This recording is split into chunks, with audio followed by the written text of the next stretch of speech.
now present George Edwards in Frankenstein.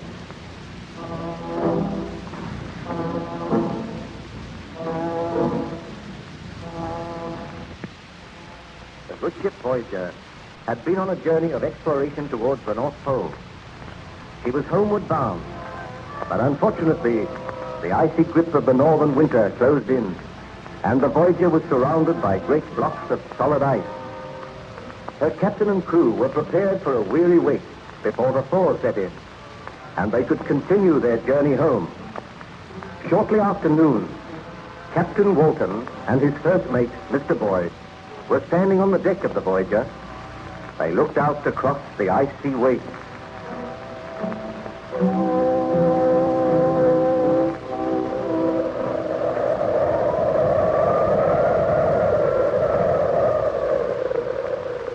Well, Mr. Boyd, I think we will be here for quite a considerable time yet.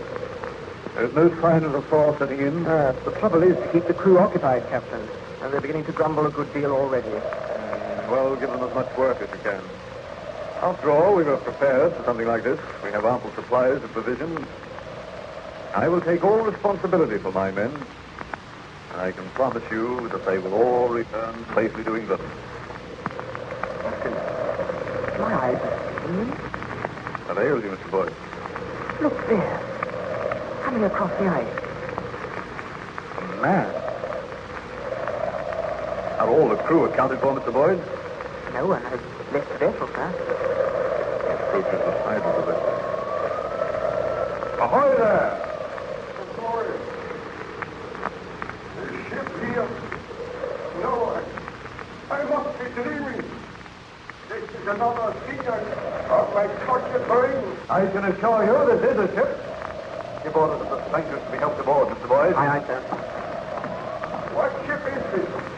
Whither are you bound? My men are coming to help you aboard now, sir.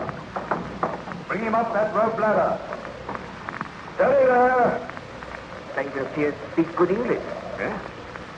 I wonder where he came from. I can't understand it. A man wandering about all alone out here. The wind and the snow is howling about. They're bringing him aboard now, sir. Who is the captain of this vessel? I am the captain. My name is Walton. I fear is this vessel bound? We have been on a voyage of exploration towards the North Pole. We commenced our journey homeward. The ice closed in on us. We are staying here until the thaw sets in. May I crave your hospitality and shelter? Most certainly, sir. May I ask your name? Victor Baron Frankenstein. I am ill and weak. Careful, he will fall. All right, sir, I have him. I must express my sorrow for the trouble I am causing you, Captain. But I am seeking shelter. Then my quest must go on. I must always go on. I cannot die till I find that evil, that demon, which I unloosed upon the world. You speak strange words, sir. Forgive me. If I can but crave your kindness, some food, and I will... Mr. Boyd, take Baron Frankenstein below to my cabin. See that he is made comfortable there. Give him food and drink. Let the ship's surgeon attend to him. You are giving him your cabin, sir? Why not? You have my orders. Have a hammock slung for me in the cabin. Aye, sir.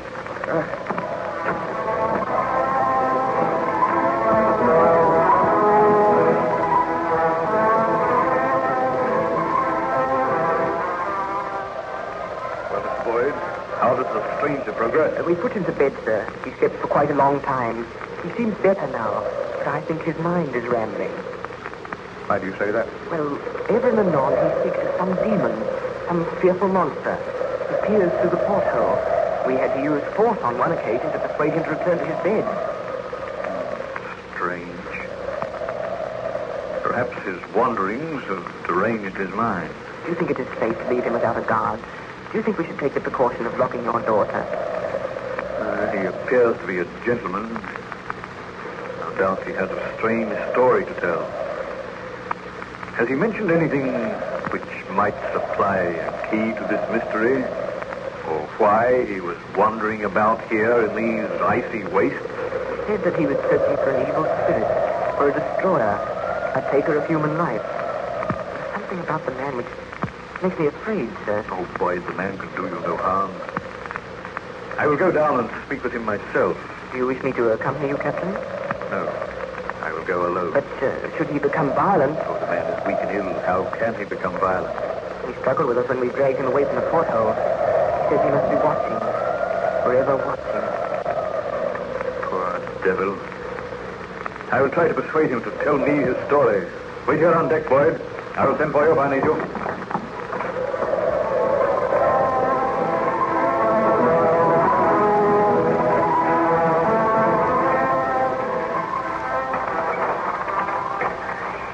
Pardon my intrusion, Baron Frankenstein. I came to inquire after your health. Why was I locked in this cabin? Why are you keeping me a prisoner? I am considering your own safety. Considering my own safety? I tell you, sir, my life means nothing to me.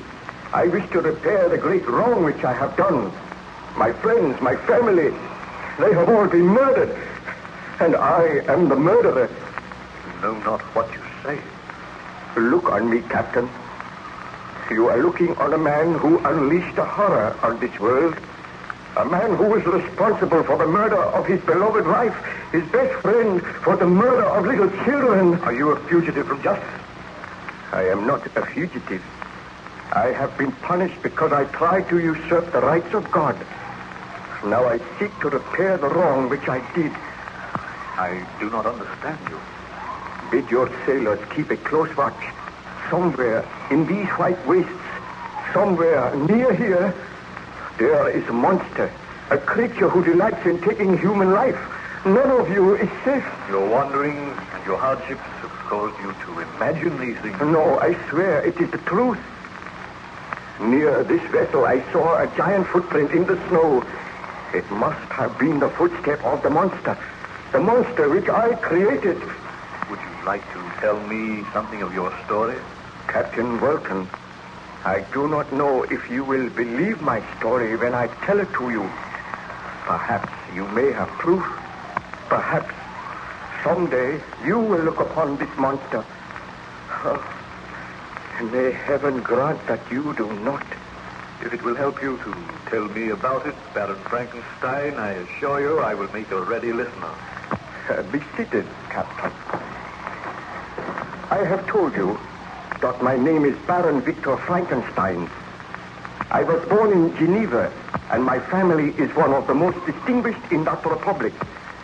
My father had filled several public situations with honor and reputation. He was respected by all who knew him for his integrity. So you can see, sir, that I grew up in the most ideal surroundings. When I was 17, my parents sent me to the University of Ingolstadt, and there I became interested in science. During my attendance at the university, my beloved mother died. I returned home for a brief while, and whilst at home I fell deeply in love with my cousin Elizabeth, and I determined to marry her as soon as my course at the university had been completed. I returned to Ingolstadt and continued with my studies. I read deeply, and gradually a most dreadful thought occurred to me. From my readings and my studies, I realized that it would be possible for man to create man. I became aware of the tremendous power of electricity. I was caught once in a terrific thunderstorm. I observed how the lightning had split an oak tree in half. And the knowledge came to me that just as electricity can destroy life, so can it create. And then and there, my horrible resolve was born. I vowed that I would not rest until I had created a man. This seems incredible, Baron Frankenstein. Oh, it may seem incredible to one who is not acquainted with science, but I studied and experimented, and when I retired from the university, I begged my father to build me a laboratory near our old home. He agreed to do this, and then I took into my confidence an old family servant called Julio. The man was crippled, but he had a keen and agile brain, and he was interested in my experiments. For months we worked.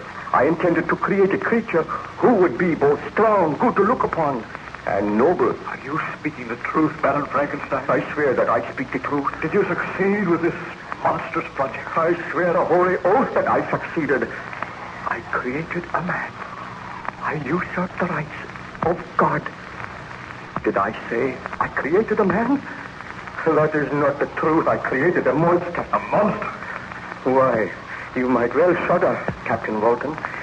I will tell you the story of the creation of this monster. I will tell you why you found me wandering about the White Waste. How did you get here?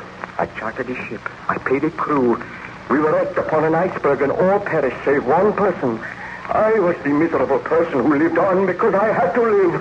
I cannot die until I have destroyed that which I have created. But if you created this monster in Geneva, what is it doing here out in the White Waste of the North?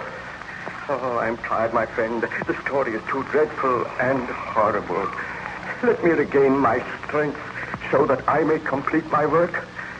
What I have created must be destroyed. Oh, my poor fellow. I assure you that we will give you every care and attention. Still you do not believe me. By the way, what was that? The monster, it is here, aboard the vessel. That was the most ghastly laugh I have ever heard. Open that door. Let me complete my work now. Did you hear that? Stand aside. No, we shall not open this door. Mr. Boyd! Mr. Boyd! Come back at once and bring a pistol with you!